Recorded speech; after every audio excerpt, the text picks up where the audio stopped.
KRC Magazine, Issue 74, Project Arctos. Title: How to Bridge Mental Health and Christianity Together, by Amy Chow. I was standing in the church pews after I had just graduated from college with tears streaming down my face and my hands clasped together. I was looking for something, had been searching for years for resolve and contentment, and when I couldn't find it, I was in emotional heartache. On that day, I had finally found purpose and fulfillment. My shoulders felt this immense release that I've never experienced before in all my 20-plus years of life. The heaviness, the expectations I had of myself, and the self-defeating beliefs that I carried with me all dissipated, like snow dissolving from the trees when the sun comes out. Then, a wave of pure joy, lightness, and most of all love emerged, flowing through my veins and into my swelling heart. I was beaming and filled with love for myself, love for others, and love for God. Reflecting upon this pivotal time in my life, God guided me through with the support of my family, friends, and mental health providers. The combination of self-compassion I practiced with the help of my therapist and the safe environment provided by the church led me to identify what I was experiencing and to have the courage to continue to push forward. Ultimately, that moment is one of the main reasons I decided to become a mental health clinician in order to continue to serve God through helping others.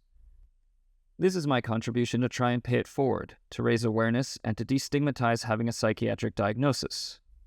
Christianity and mental health care can coexist beautifully and wonderfully to make a difference and save lives. Oftentimes, they are seen as two different entities working in opposite directions, resulting in Christians feeling ostracized and ashamed for having mental health challenges. A solution for the dichotomy can be found in the use of the word "and." Grounded in Marsha Linehan's dialectical behavioral therapy, DBT, the use of the word "and" bridges two opposing things together, thereby recognizing that both can be true. I am not doing so well right now, and I am doing everything I can to improve my well-being, is a DBT statement.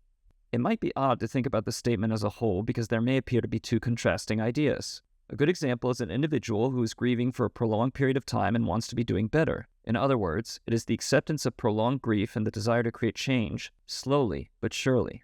In the midst of suffering and challenging times, most are quick to go to the problem-solving mode where prayer and faith in God is most sought out because it's comfortable. There is also an inclination to say suffering is in God's plan, therefore minimizing one's feelings of loss and immense anguish. From explicitly acknowledging one's feelings, coupled with reassurances provided by the Christian faith, comes a deep level of validation that can bring forth compassion and promotion of personal growth. The validation process allows individuals to feel heard and understood, thus demonstrating that the one-on-one connection is authentic and non-judgmental. Sitting with someone in their grief, depression, and anxiety is uncomfortable and can be disheartening because mental health challenges do not go away easily. They can stick around for a while. Sometimes it can be everlasting, like chronic pain. Continuously inviting someone to express themselves, cry, and put into words their daily struggles shows that love endures through time. Similar to how everyone has their personalized journey following God, everyone also has their unique mental health journey. Following God is fostered through relationships such as small groups in order to dive deeper into the teachings of Jesus Christ and strengthen self-compassion through support from others. Mental health challenges are also alleviated through relationships.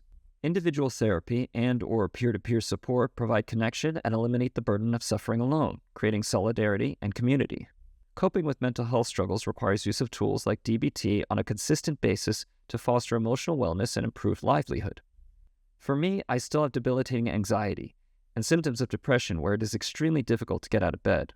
The combination of my Christian faith, DBT tools, and the support of my loved ones and support network helps me tremendously. I believe in my heart that I'm doing my best in the way God planned it for me.